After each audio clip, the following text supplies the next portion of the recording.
Directo al punto, un programa de análisis, entrevistas y la participación del público. Su moderadora, la periodista Ada Hitza Cortés.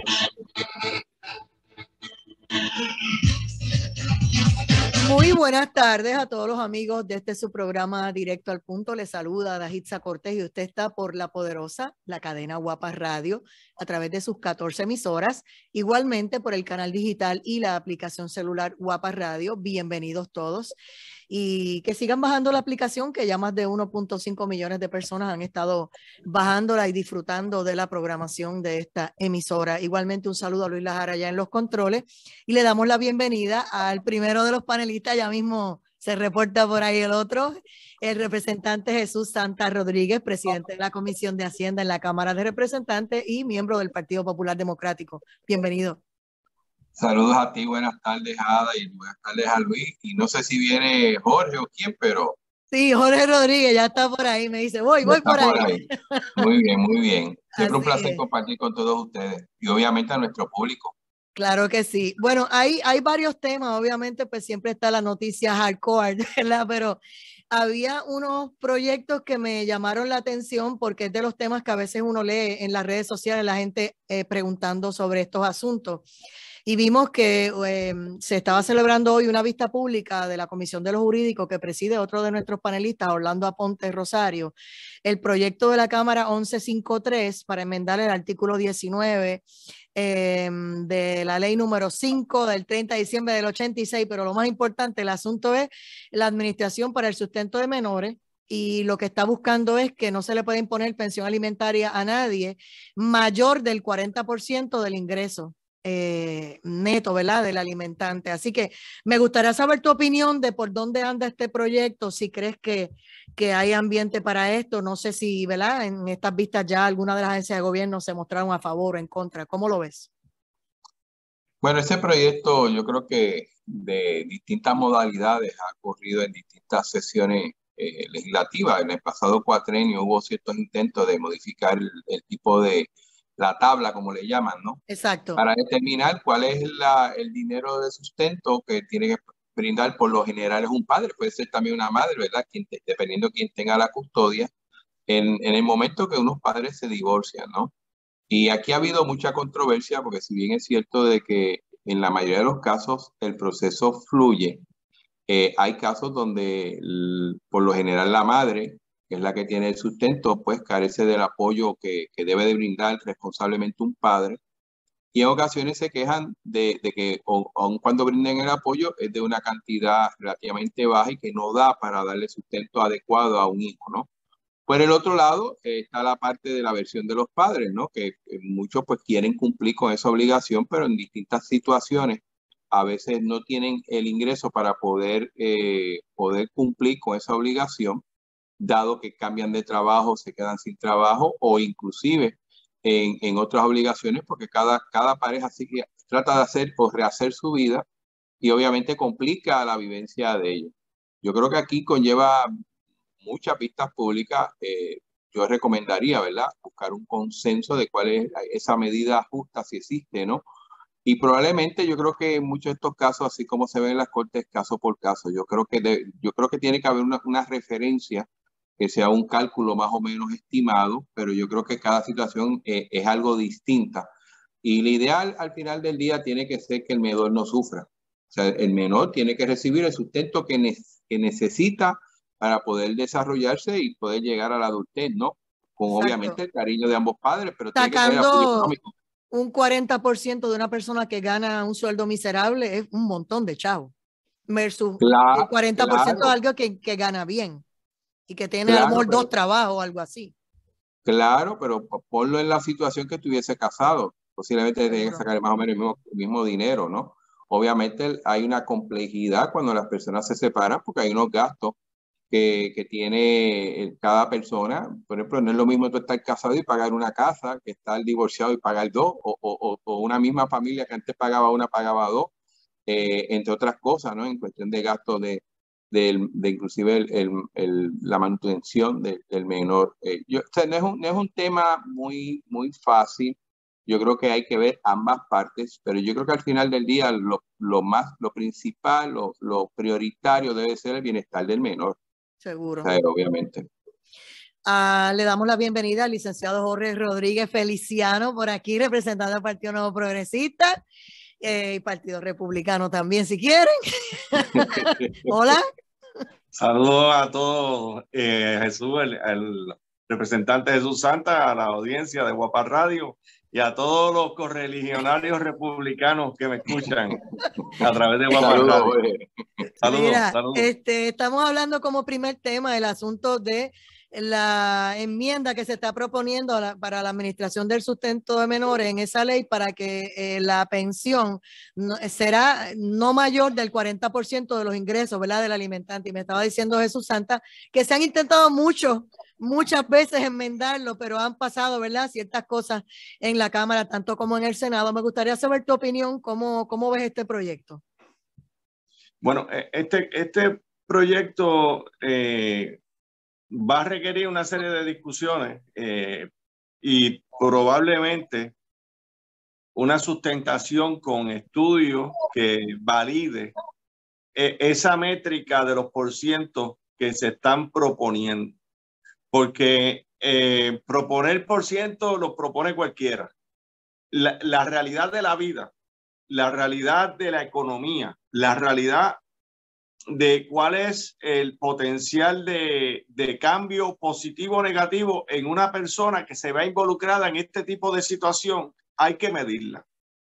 Y la legislatura tiene que tener mucho cuidado aquí en no legislar camisas de fuerza, porque la justicia tiene que tener ese margen de adjudicar los casos en conformidad con la realidad de cada uno de los que está envuelto en la situación.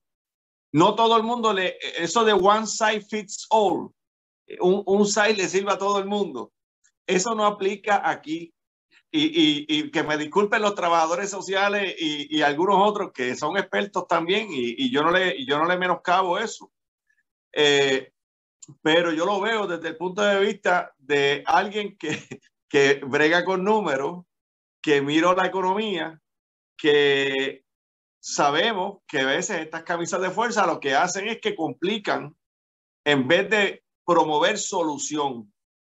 Y concurro con el representante en el contexto de que todo el análisis que se haga tiene que ser en función de procurar el mejor bienestar del menor. Y hay que tener sumo cuidado que la legislatura no abra en esta legislación un mecanismo para darle un incremento a las hostilidades de guerra entre exparejas en función de este tipo de controversia de la pensión alimenticia, si te llevo a Sume, que si te llevo al tribunal, porque el que ha vivido la experiencia de haberse separado y tener que establecer este tipo de acuerdo, sabe que en muchas ocasiones surge este tipo de amenaza de que si lo vio que se ganó unos chavitos extra porque consiguió un part-time o que le cayó algo. Al otro día van a radicar. Correcto. Y de hecho, lo he visto y me lo han traído a la atención personas que conozco. Y obviamente esto es una realidad que está viviendo la sociedad puertorriqueña. Por lo cual, aquí mi consejo a la legislatura: vístete despacio que voy deprisa. A la ligera no se puede llevar este tipo de proyectos. Y aunque hay gente que le molesta la burocracia, hay gente que le molesta los procesos legislativos y las pistas públicas y los informes de comisión. Y sé que hay gente que no los entiende y yo no los culpo porque no todo el mundo tiene que ser experto en esto. Pero problemas complejos requieren análisis complejo para entonces establecer soluciones que de verdad aporten a ayudar a la gente y en este caso en función del mejor bienestar del menor, que indiscutiblemente ese es el interés apremiante para el Estado, procurar el mejor bienestar del menor y no procurar establecer un mecanismo de venganza económica entre una pareja y otra, que es lo que yo he notado, que se presta mucho esto, y lo digo, no, lo digo porque he escuchado hombres principalmente que han vivido esto. No ha sido mi caso, yo estoy bien en ese plano de mi vida y he cumplido con mis hijos, gracias al Eterno, el Padre Celestial, que le doy las gracias. Pero el que no ha tenido esa dicha que yo he tenido, pues hay que comprenderlo. Y por eso es que yo le pido a la legislatura cautela, suma cautela aquí, que en vez de tratar de resolver algo, no inicien algo peor. Mira, yo traigo este tema porque igual que hemos criticado que en la Cámara y el Senado los proyectos están lentos, proyectos a veces que no tienen ton ni son, que no tienen la necesidad, pues mira, por el otro lado tengo que decir que cuando se atienden ciertos temas donde uno oye en la calle que la gente es el que se está viendo afectado y que requiere a lo mejor de una legislación que sea un poco más responsable o responsiva ante la situación del bolsillo ¿verdad? De los puertorriqueños, pues eso uno lo tiene que traer también. Hay otro proyecto que también se estaba discutiendo hoy del Código Penal a los fines de incluir el delito de acoso callejero como una modalidad de delito de acoso sexual, incluir agravantes, penas y otros fines relacionados. Y yo recuerdo, porque yo fui una de las que lo critiqué cuando empezaron con el asunto de los piropos en la calle y de que eso pues fuera un delito, y me parece que era de Proyecto Victoria Ciudadana que estaban impulsando ese proyecto, que me pareció absurdo por demás, aunque escuché muchísimas explicaciones y trataron de defender lo indefendible, pero nada, me gustaría saber la opinión de ambos. Comenzamos con el representante Jesús Santa. Bueno, vuelvo otra vez, este tipo de proyecto, por lo general un proyecto viene porque ocurre una situación de un particular o de distintos particulares, y yo creo que el primer asunto es definir bien qué es el acoso callejero. O sea, para empezar por ahí, o sea, a qué realmente se refiere. Yo creo que ese es el primer paso tiene que ser ese para entonces uno poder trabajar sobre el asunto. Yo recuerdo y traigo una experiencia cuando era legislador municipal en Caguas, que un momento dado dentro del Código de Orden Público se estaba tratando un poco de regular lo que eran las colectas en las luces. Y se trajo el tema de aquel tipo de persona que muy amablemente te pide algún tipo de donativo por cualquier entidad o lo que sea, una persona que lo necesite. Y está aquella otra que te amenace, que prácticamente entra por la ventana de tu carro a tratar de pedirte algo o lo haga de una forma amenazante, ¿no? Y recuerdo que aunque se aprobó algo en esa línea, se trató de definir claramente qué era ese pedido, o sea, si era que ya entraba a lo que es tu propiedad, tu vehículo, si hacía un tipo de gestión violenta o hacía una amenaza, ¿no? Porque por pedir, dicen que por pedir no han matado a nadie, ¿no? Pero obviamente hay cierto tipo de comportamiento que es muy subjetivo, que está muy abierto a la interpretación, y a nivel legislativo tú tienes que ser lo más específico posible. Distinto a lo que decía Jorge, que tiene mucha razón, que la legislación tiene que dar el espacio para que el Ejecutivo actúe según las circunstancias, ciertas situaciones. En otros casos, en cuestión de la definición de qué es lo que tú estás penalizando, yo creo que tú tienes que ser lo más específico posible para evitar este tipo de controversia de interpretación. Correcto. Nada, yo creo que así como dije en el primer proyecto, tiene que darle el debido proceso de evaluación y ver si vale la pena o no ese tipo de acción, si el fenómeno ocurre tan consistentemente, y obviamente que la penalidad o el tipo de ofensa vaya a la par con el tipo de gestión de castigo, ya sea multa o lo que se determine hacer. Yo decía cuando pasó el de los piropos que precisamente porque a alguien le digan bonita, o aunque sea la forma en que lo quieran decir, ¿verdad? Del folclore puertorriqueño, nadie se va a morir por eso. Si te tratan de tocar y de atacar, ya eso es otra cosa y es otro delito, pero porque te echen una flor, si te gusta o no, hazte la sorda, realmente a mí me parece absurdo. Y entonces sentirte ofendida al punto de que le impongan alguna multa, alguna penalidad a una persona por decirte bonita o fea o lo que sea, me parece totalmente absurdo. Pero vamos, Jorge Rodríguez, si conoces algo de este nuevo intento. Yo creo que el concepto de acoso callejero es una abstracción que puede tener una diversidad amplia de interpretación. Acoso callejero puede ser cuando tú te detienes en el semáforo y viene una persona que te quiere limpiar el parabrisas del vehículo a la cañona.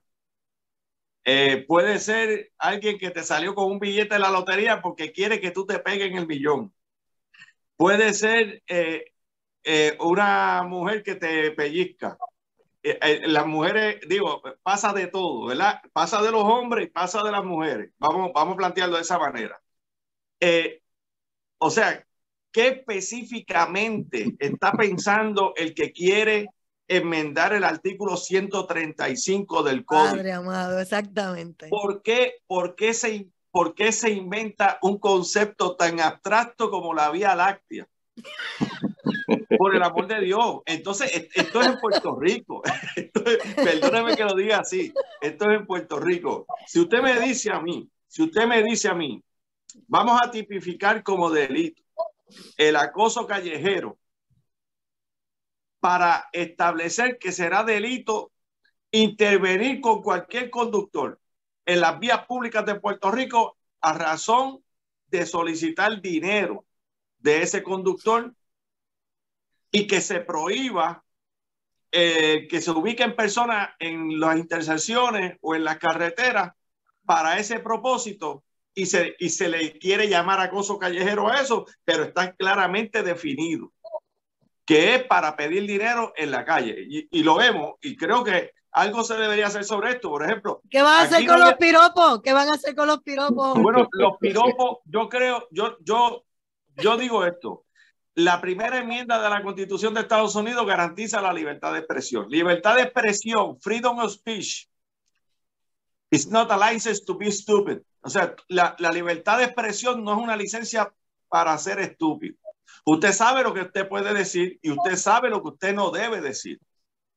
Y en el marco de la libertad de expresión, sabemos que muchos matrimonios en Puerto Rico han llegado ahí gracias a un piropo que si no se hubiese dicho, no hubiese pasado el love story. Mira, porque la otra persona no... Luz Carmona es de las mías, dice ridiculeces y en signo de exclamación. Lo mismo bueno, opino, amiga. Correcto. Yo no creo que, de hecho, esa es materia de discusión. A mí me parece que la mujer en general, que no tiene problema en ser mujer, que vive orgullosa de ser mujer y que ejerce como mujer, no le molesta que le digan un piropo. Si va caminando en la calle y alguien mira para el cielo y la ve y dice, se están cayendo los ángeles del cielo y hace alusión a que ella es un ángel del cielo. Y eso no es una palabra ofensiva, ni grotesca, ni insultante. A lo mejor ella se sonríe y sigue caminando, o no se sonríe y sigue caminando como quiera. Pero no necesariamente es un insulto, ni constituye una agresión de por sí. Por lo que tenemos es que definir bien las cosas. Y en la legislatura yo sé que hay mucha gente que quiere hacer muchos proyectos. Si el Departamento de Agricultura tuviese la misma productividad en las tierras de Puerto Rico que las ideas que presentan para proyectos y leyes en la legislatura, Puerto Rico sería autosuficiente agrícolamente. ¿Viste? No tendríamos que exportar nada. Me porté bien porque traje un proyecto importante como la pensión para los niños y traje esto para que vean las cosas que pasan en la Cámara de Representantes. Mira, aquí dice la generación de cristal, gracias a Dalí Curet desde la Florida y se están riendo, ¿verdad? Porque aquí nos están escribiendo de todo. Piropo es lo último que tendremos que preocuparnos. Exactamente, hay muchas cosas en Puerto Rico. Por ahí vamos. Vamos a una pausa y regresamos con el tema, fíjense, de lo que hemos estado hablando hace varios días, pero no lo puedo dejar pasar desde el punto de vista político y como lo quieran discutir, si lo quieres discutir desde el punto de vista legal, y es el caso de la congresista, porque como el Departamento de Justicia está considerando apelar y hay un grupo bastante grande que considera que sí se puede hacer y otro que no se puede hacer, y planteó hoy también el licenciado Rosario algo por aquí por Guapa Radio muy interesante, voy a planteárselo ya mismito. Regresamos en breve, esto es Directo al Punto.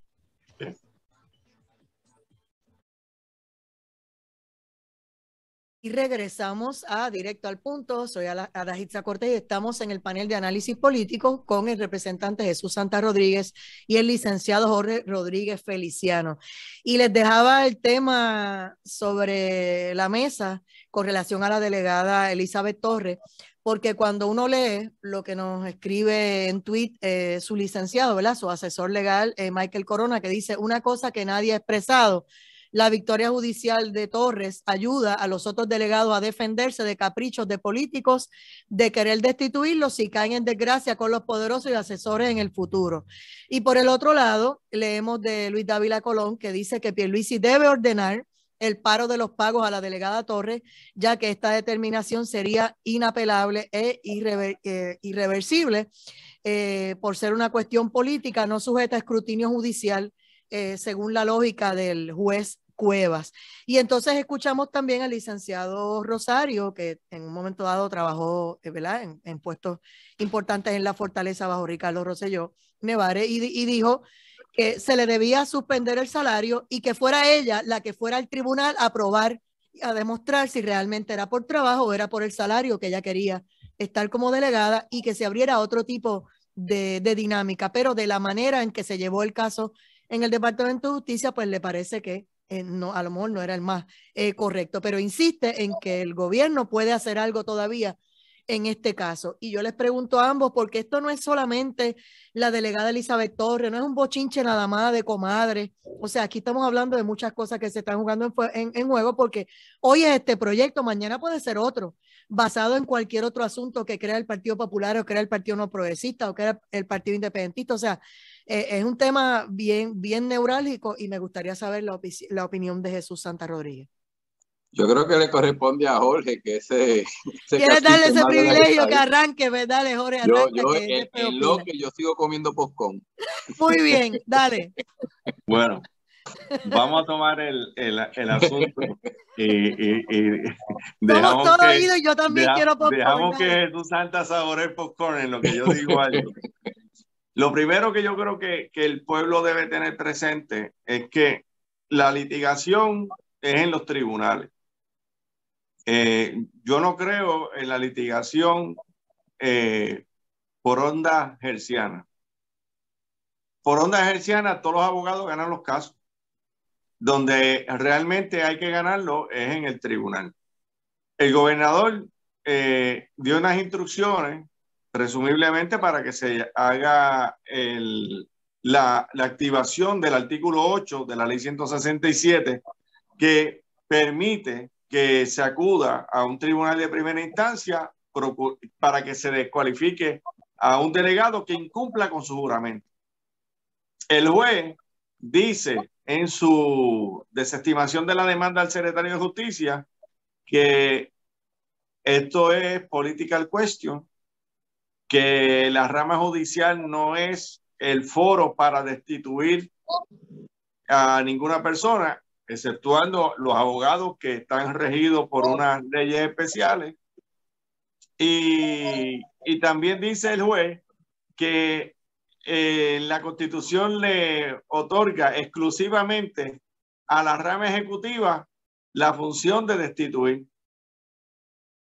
Se lo dice sutilmente y da la apariencia de que hay una entrelínea en la desestimación del juez, donde él dice: yo no lo puedo hacer porque es political question, yo no lo puedo hacer porque el tribunal no es para destituir personas, la Constitución no me lo permite a mí, pero la Constitución dice que la rama ejecutiva es la que ejecuta la ley y es quien pudiese entonces llevar a cabo ese proceder. Le correspondería, y de hecho esto que dijo el juez ahí había sido planteado, si yo no recuerdo mal, por Carmelo Ríos, cuando Carmelo Ríos comenzó a hacer expresiones de confrontar a Elizabeth Torres, y al inicio se había discutido públicamente el que fuera destituida, se le paralizara el pago y que si ella quería ir al tribunal, que fuera. Pero ahora el juez dice que eso es political question, que el tribunal por prudencia por prudencia, no debe de inmiscuirse en ese tipo de asuntos y que la Constitución no le permite destituir a nadie. Ya veremos hasta dónde pesa el ánimo de los asesores del gobernador sobre ese asunto. El cargo de delegado no va a reelección. La ley no establece una nueva elección de delegado, por lo cual el pueblo no tiene la manera de juzgar a ningún delegado para premiarlo con una reelección o castigarlo removiéndolo con sus votos del cargo. Además de eso, la ley, como la aprobaron, básicamente expuso a todos los delegados bajo la jurisdicción de la Oficina de Puerto Rico en Washington, que le responde al gobernador. Los ha puesto como si fueran empleados que cobran dieta y millaje y que tienen un salario por labor realizada, que la ley dice que tiene que ser a tiempo completo.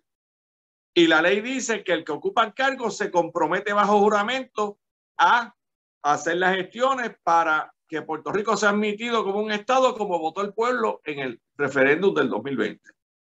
Y si esos criterios que la ley le obliga al delegado, alguno de ellos lo incumple, la ley decía que podía ir al tribunal, pero como ya el tribunal dijo que no son ellos, pues entonces el cuerpo asesor del gobernador tiene que decidir si le hace caso a Carmelo Ríos, que había propuesto que le quitaran el cheque y la sacaran del puesto, lo cual tendría que decírselo por escrito, posiblemente el gobernador a Carmen Feliciano, creo que se llama ella, la directora de Puerto Rico en Washington, de la oficina, para que ella ejerza. Ajá, la de Prafa. Correcto, porque ella cobra, los delegados cobran del presupuesto de Prafa, que Prafa lo dirige la licenciada Carmen Feliciano. Básicamente, estos delegados están funcionando como si fueran empleados de esa oficina. Y el que viene a ser el ejecutivo de esa delegación es la licenciada Carmen Feliciano, porque la propia ley lo puso y el gobernador lo ubicó dentro de esa agencia para que cobraran el dinero de su salario y de sus gastos de ahí. ¿Qué decisión tomará el gobernador? Ya lo veremos. De que hay ánimo, especialmente los demócratas, de tratar de terminar con la delegada, pues sí, se nota, no hay que tener un satélite especial para definirlo. Eso se ve clarito, pero clarito se veía desde el principio que en este proceso los que iban con ventaja y con la bendición papal eran los demócratas. Melinda es demócrata, Ricky es demócrata, Mayita es demócrata y ya van 3. Y así, el otro asambleísta de Guaynabo, de momento resulta que es republicano, que es pariente lejano de Luis Fortuño, y Elizabeth no se sabía lo que era, y de momento es republicana y como que no la quieren. Pero fíjese, desde el proceso, esa era la dinámica. Ahora hay una situación específica con ella, donde ella ha hablado de que hay que disolver esa delegación, de que esto de la delegación es un embeleco, y una serie de argumentos que ella misma ha dicho que la han puesto en una posición donde no se está interpretando que ella está cumpliendo la función para la cual fue electa y que ella juró ejercer. Y esa determinación la tiene que tomar el gobernador.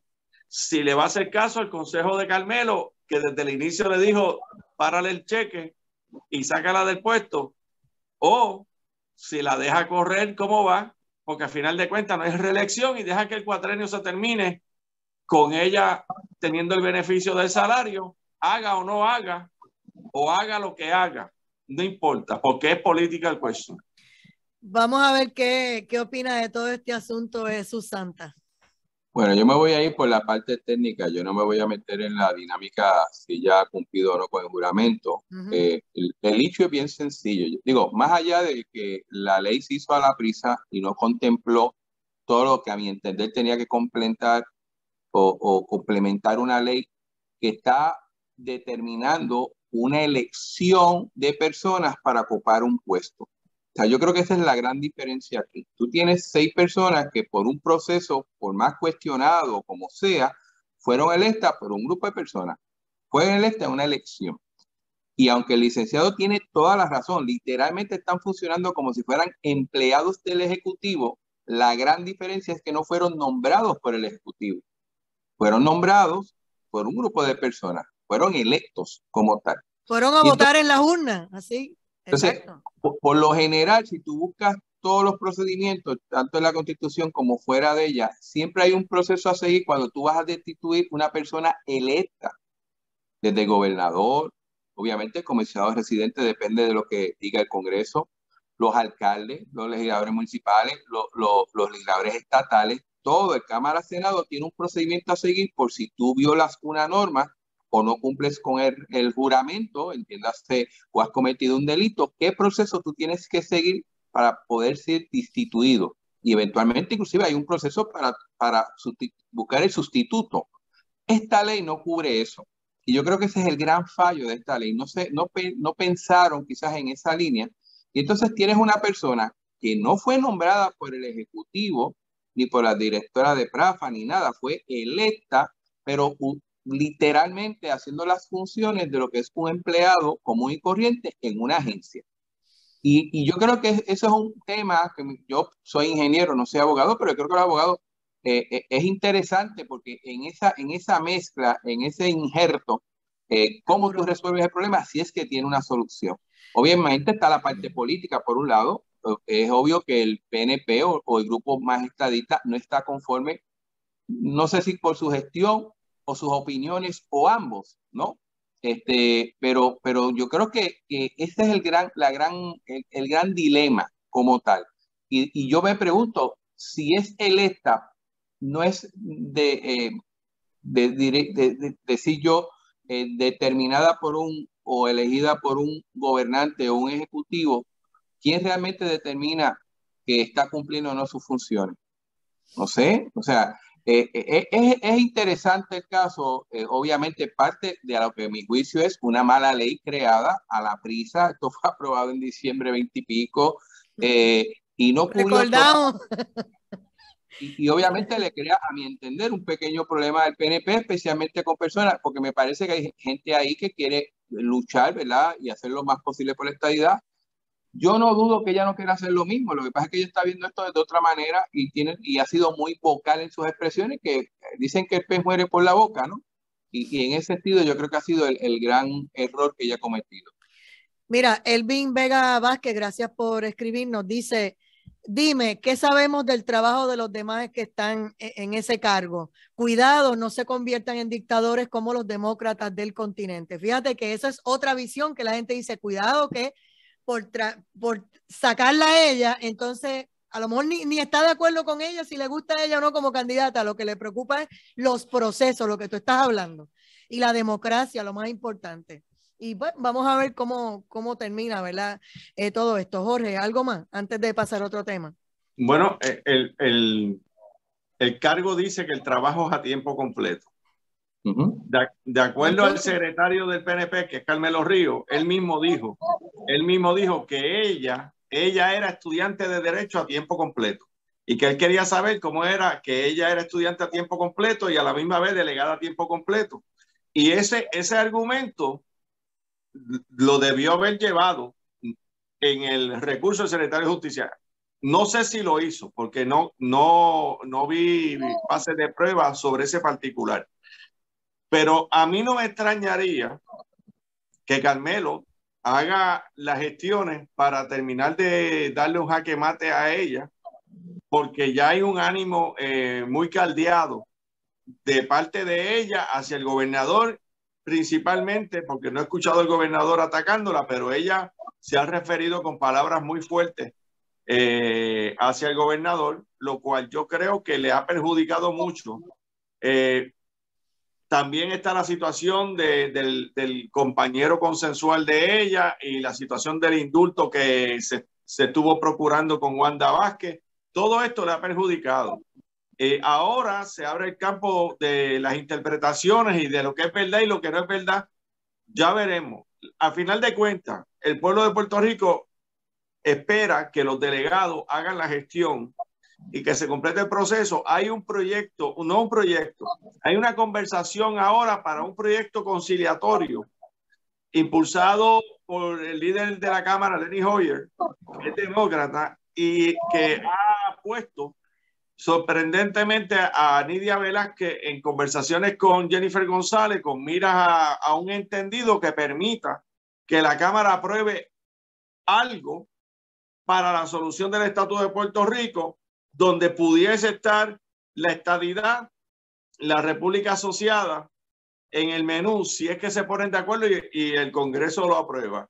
Si eso surgiera, aunque no nace de la iniciativa directa de los delegados, indirectamente es un efecto colateral porque alguna gestión tiene que haber hecho. Y yo no creo que hayan ido allí a sacarse fotos en los monumentos de Washington, D.C. Esperemos que no sea así, bendito sea Dios. Por eso. Porque por lo que se le está pagando, no me diga una cosa así. Por eso. Y obviamente yo espero que estén haciendo lo que se supone que tienen que hacer.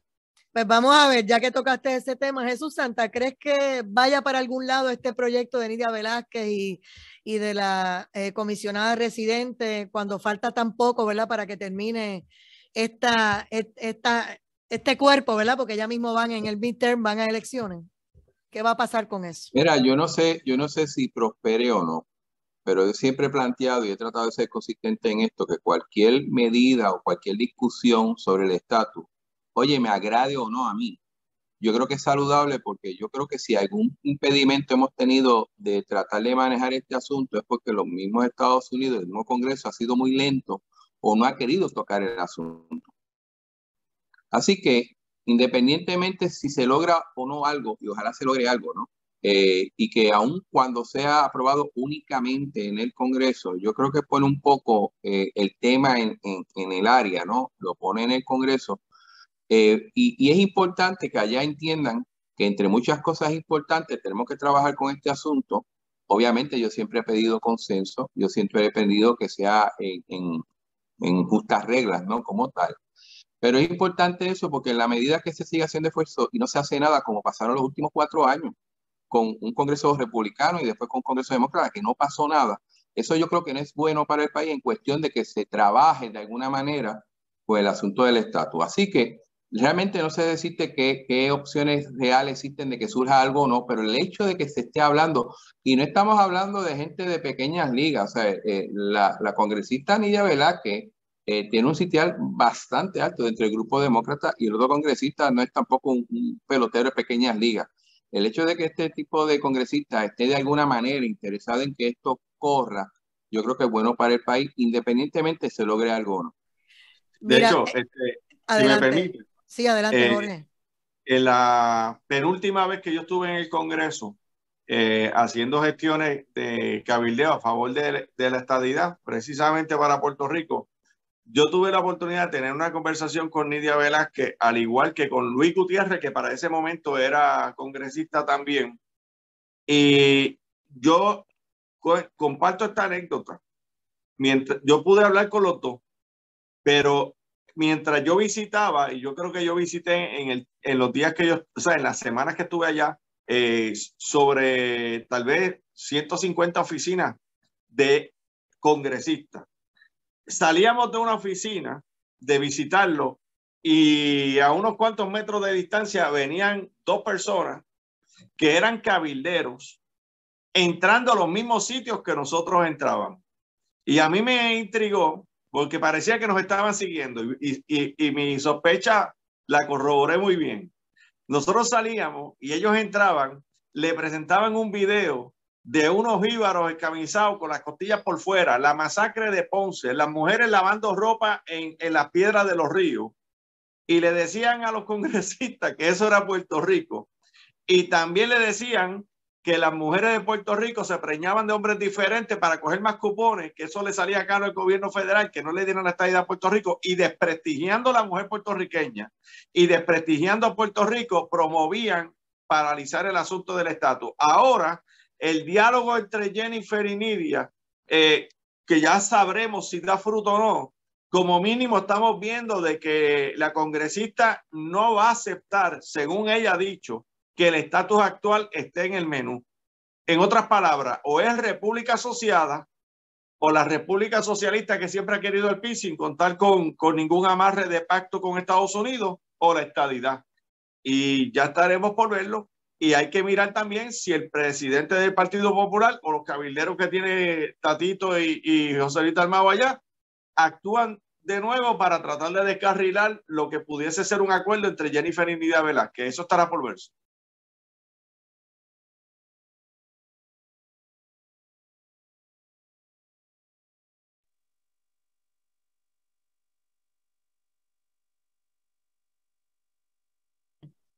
Estoy viendo aquí que José Luis Dalmau asegura que no le va a temblar la mano para sancionar a quienes violenten la orden de cese y desista a la Junta de Gobierno del Partido Popular, que decidió el sábado desestimar una serie de querellas que fueron presentadas ante su consideración, pero vemos que ellos aprobaron, ¿verdad?, de forma unánime el que se tomen medidas disciplinarias para quien incumpla el reglamento, y hablan de un sinnúmero de detalles. Me gustaría la opinión de Jesús Santa, ya que estamos contigo aquí.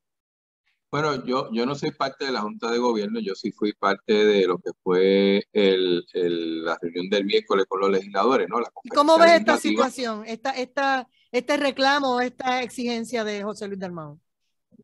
Pero yo creo que José Luis está tratando de poner el orden dentro del Partido Popular. Yo creo que la dinámica de diferencia que han tenido algunos líderes no se ha llevado de la mejor manera.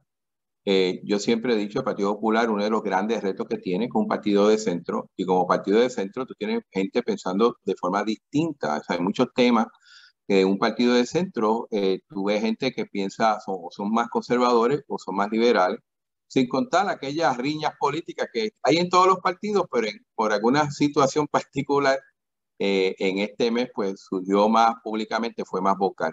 Yo creo que es lo que está planteando el mismo reglamento, establece el comportamiento que tienen que tener los líderes políticos electos y el respeto que se tiene que tener unos a otros, y también tiene las consecuencias de uno violar ese tipo de articulado en el reglamento, y lo que está diciendo es, mira, ya tuviste una oportunidad, para la próxima no hay break. Y yo creo que es saludable, ¿verdad? Que más allá de permitir la diferencia en opiniones y en forma de pensar, se respete. Y en ese sentido, yo creo que él fue encaminado en eso. De hecho, la reunión que yo sí estuve el miércoles, hubo mucho respeto, se trajeron muchos puntos. Y yo creo que es parte quizá de la frustración que tenemos muchos populares, en el sentido de que hay que hacer ciertos cambios y vemos que se están haciendo de una forma más lenta de algunos que deseara. Yo creo que, como pasa con todo partido, después de una elección tiene que autoevaluarse, tiene que plantear qué cosas hizo bien, qué cosas hizo mal en esa elección, y tiene que plantear ante la realidad del país y unos resultados electorales que yo estoy seguro que mucha gente no esperaron, poder rehacerse y darle una oferta al país de cara a futuro, en este caso de cara a la elección de 2024. Y cuidado con el partido que gana o pierde. El Partido Popular, sigue insistiendo, tuvo la mayoría de los legisladores municipales, la mayoría de las legislaturas municipales, la mayoría de los alcaldes, la mayoría en el Senado, aunque es relativa, y la mayoría en la Cámara. Obviamente el Partido Popular pierde la elección de gobernación y de comisionados residentes, pero prácticamente gana las demás. Así que en esa realidad, en donde inclusive los dos partidos principales tuvieron una reducción significativa de votos si se compara con la elección del 2016, hay muchos líderes partiendo y pidiendo al liderato que hay que hacer cierto tipo de cambios, cierto tipo de expresiones, y dejar claras muchas cosas. Y yo creo que basado en eso, mucha de la discusión que se originó surge de eso, aunque eventualmente alguna discusión no tenía que ver nada con eso. Me queda un minuto, pero para los dos, en el Festival de Claridad, el Partido Independentista Puertorriqueño se proclama que para el 2024 ellos pueden ganar, que hay unas alianzas y que pueden destruir a los dos principales partidos. ¿En serio? Jorge. O sea, quiero aclarar, digo, Juan es de Cagua, lo considero una buena persona, comparto con él, llegó cuarto en la elección. O sea, no llegó ni 1, ni 2, ni 3, llegó cuarto. Yo solamente dejo ese dato. Jorge, algo. Bueno, yo creo que la realidad del Partido Independentista es tratar de luchar por quedar inscrito como partido porque Puerto Rico no le va a dar el voto al Partido Independentista, porque Puerto Rico no es independentista. Mira si es así. Jesús Santa que va a hacer un recuento de todo lo que ganó el Partido Popular y perdieron la gobernación porque tenían un candidato que dijo que era de centroizquierda. Él mismo se mató. Le pasó él mismo se mató. Mira, tengo que cerrar diciendo que el alcalde de Arecibo está pidiéndole al gobernador oído en tierra, fortaleza allá, porque a pesar de que ayer hubo un tornado aquí en Arecibo, en el municipio donde me encuentro, que gracias a Dios estoy bien y no fue cerca de mi casa, todavía no había recibido en la tarde de hoy ni una llamada del gobernador preguntando si necesitaba algo. Así que el hombre, ni corto ni perezoso, lo tiró al medio y le dejó saber, por aquí ni una llamada ha recibido, a pesar de ¿verdad? Se supone la destrucción millonaria que ocurrió por aquí en el Paseo Víctor Roa. Igualmente hoy, también el Tribunal de Apelaciones ordenó una demolición del muro ilegal construido en Rincón. Me alegro muchísimo y aleluya, gloria a Dios, por fin escucho algo que diga el gobernador de que endosó la paralización de la construcción en cueva ubicada en Aguadilla. De eso hablaremos después porque ya no nos da tiempo, pero ¿verdad? Gracias Jesús Santa Rodríguez, licenciado Jorge Rodríguez. Nos fuimos a la pausa, regresamos en breve. Saludos a todos y buenas noches. Buenas noches. Hasta pronto. Esta es la poderosa Cadena Guapa Radio.